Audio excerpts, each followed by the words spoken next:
Hi there, welcome to the next video blog about the Book of Ruth. Last time I did the cover, and this video blog we're just going to have a look at the first page. I did a little blog about the first page of Judges, and so if you want to check that out, that's also on our channel. And I was just going to bring it up. Okay, so not many panels in the first page, just gets it started. Now let's just take it one at a time basically. So in the first panel it just gives the narration. If you've read any of the books so far, you'll know that these black panels are quite common. I use them now and again through the book to just give the sort of key narration. Obviously the yellow boxes down here are what is used for narration most of the time, but there's certain key points where I just kind of have it a bit bolder. Often I use it where there's something bad that's happening, or something that shows that the people have kind of moved away from God, or God's been disappointed, or something like that. Often that's how I use those black boxes. It's also a bit like a silent film with the, it flashes up with the little plaques with the black and the white. Anyway, the first line is that in the days when the judges judged, there was famine in the land. Now this is the World English Bible. So that's the translation that we're using. It's a really good translation.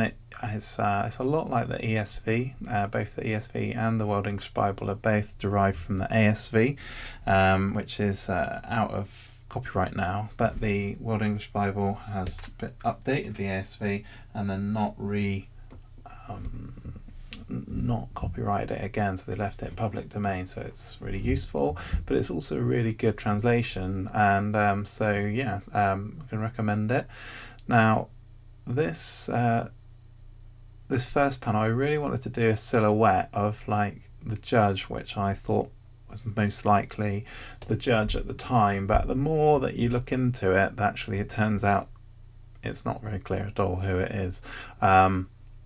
There's lots of conjecture, so people think that it could be the years that the years of famine that come up in the Judges. That's the most obvious, is the time just before Gideon, where the Midianites come across, and and they keep raiding the land, tearing up the harvests, taking all the livestock, and just keep on oppressing the land. So in many ways, people think that's probably the time, but then it's actually quite not very late, but it's probably a bit too late into the Judges period potentially. So if it is too late into the Judges period, you have to look for another alternative. Now, why do we say it might be too late? Well, basically, let's have a look. The time where this happens is there's a character later on called Boaz, and it gives you the genealogy, and there his father and mother are in the book of Joshua, and that's Rahab and Salmon. Now the book of Joshua, of course, is earlier than Judges. It precedes it runs straight from one to the other. So the thing is, of course, if his parents are alive then, right at the start of the campaign, when Joshua crosses over the Jordan River and there's the miracle, they meet Rahab and everything, and then she has a child, and then the child grows up and then is in this story as an adult. Well, obviously it's going to be quite close in time.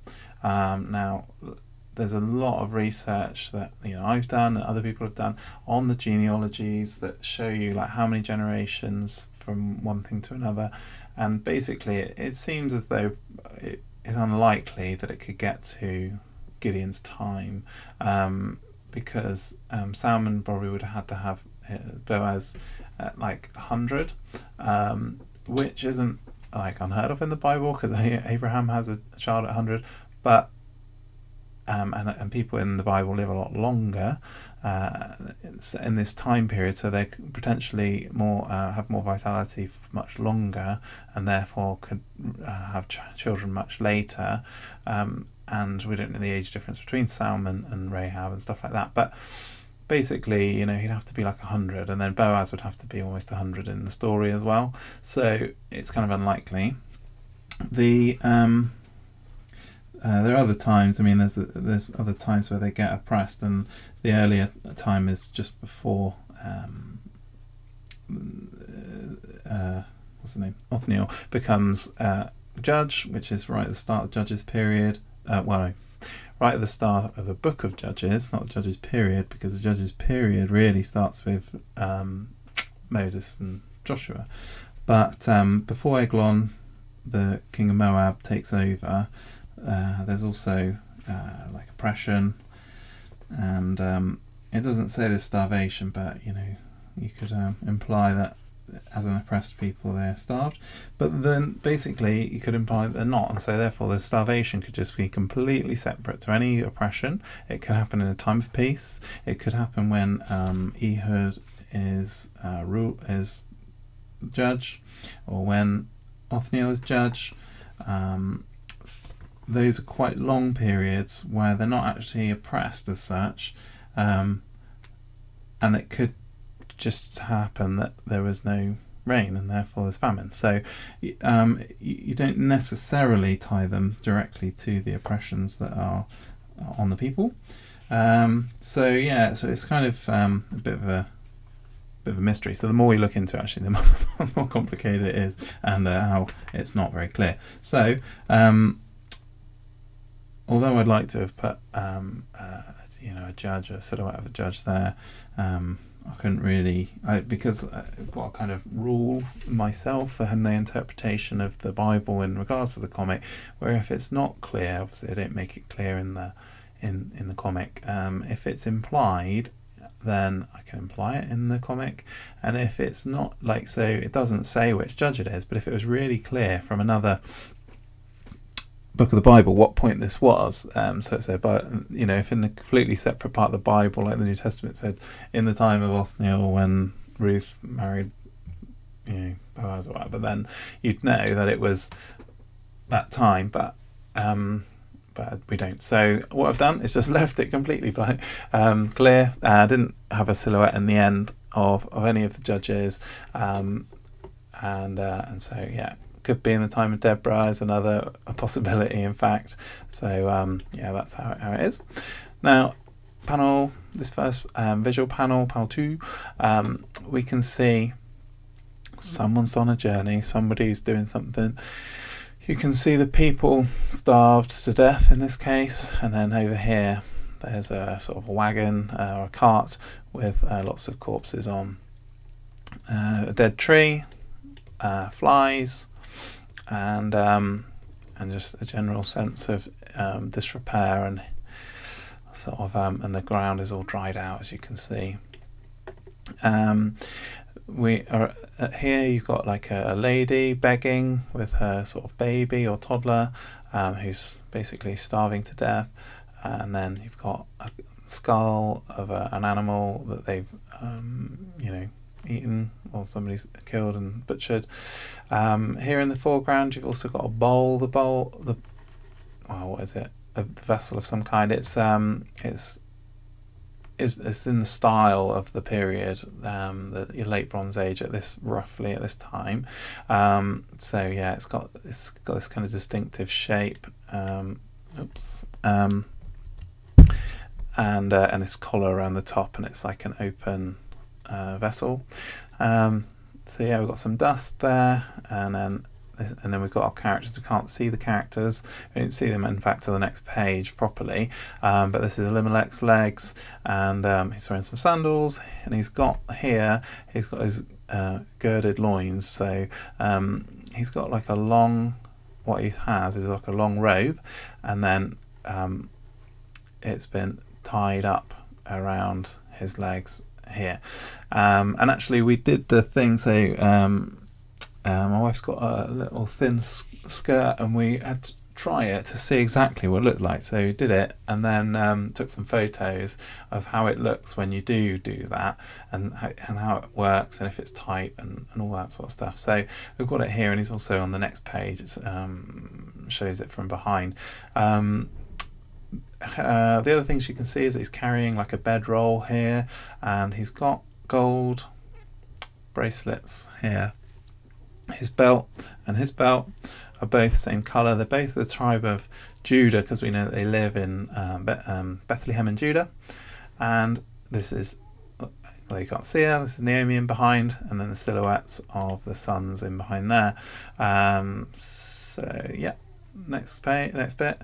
The narration carries on and tells you what's actually happening, that the certain man leaves with his wife and his two sons, and then in the next panel is where you get their names and everything. So that's where I've kind of introduced them. You can actually see their faces, so you can just see that they're kind of little tiny people down here, walking away from Bethlehem. And of course these hills in the background are all drawn from the real places where Bethlehem is today. Of course, Bethlehem today covers like this whole area. It's a massive sort of place, really, in comparison to the tiny little place it was at the time. But up here you've got the houses, the flat roofs.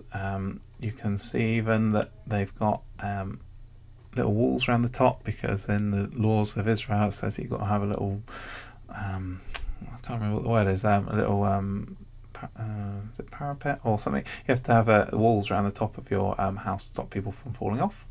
But of late Bronze Age health and safety. You've got a well here where they go later on in the story, and you can see that these trees out here, like olive trees, they are bare. So the people have obviously come out and stripped them of the leaves and the olives or whatever.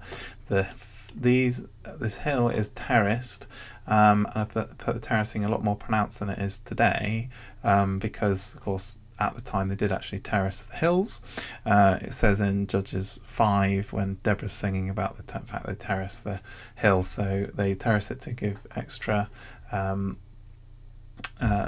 that they can use for crops on the hills. They flatten it out, and then it goes up in steps. When they return later to Bethlehem and it's not famine, this is all full of grain and crops and stuff like that. And in the background here, so there's like a foresty type place. So yeah, these are, like I say, drawn from the real places that surround Bethlehem. These are this sort of skyline, and obviously, I forgot. Of course, you got the map up here which shows you Bethlehem.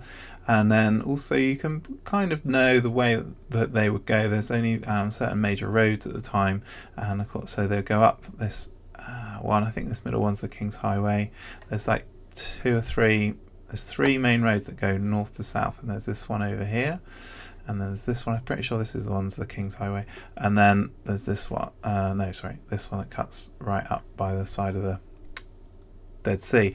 So they go around the Dead Sea. I mean, they could have got across on a boat or something, but most likely they went down here, massively drop in altitude until they get to the, like I said, Dead Sea, which is way below sea level. And then you normally ford the Jordan here. This is where Joshua fords the Jordan. Of course, it's flooded when Joshua's there, but it's like Bethany around there.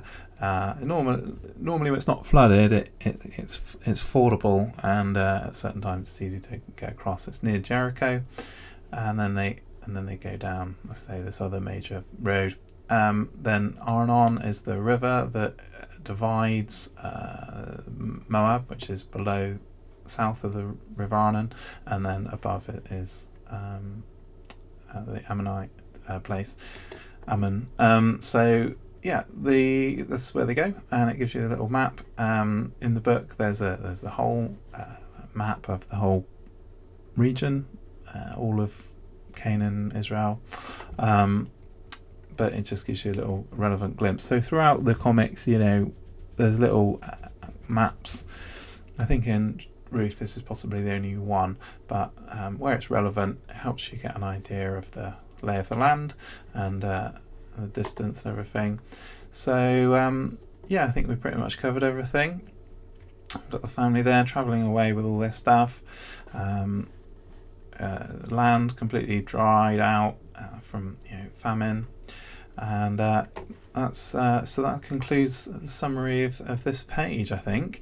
Now, if you want to find out more, see more videos, and follow the blog or sign up to the newsletter, you can go to our website. Also, you can buy copies, of course, and the books will all be available there. Right now, as I'm filming this, we're a few days off the big launch on September the 9th, 2016. That's when you'll be able to buy Ruth and Judges, and then we've hopefully got Joshua coming out in sort of spring next year. So please, sign up to the newsletter, keep in touch, and get your copies there. Cheers, bye.